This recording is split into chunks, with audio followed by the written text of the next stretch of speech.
How to generate business names using Durable AI. First, open your web browser and go to durable.co. Then, sign into your account if prompted, or open the business name generator from the Durable website. Once the tool opens, enter a few keywords related to your business. For example, if you're starting a coffee shop, you could type coffee, cafe, or espresso. Next, select your business category if the option is available, then click Generate. Durable AI will instantly create a list of unique business name ideas based on your keywords.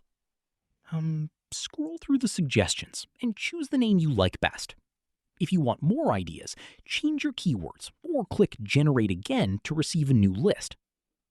Before making your final decision, check whether the domain name and social media usernames are available for your chosen business name. That's it. You've successfully generated business names using Durable AI.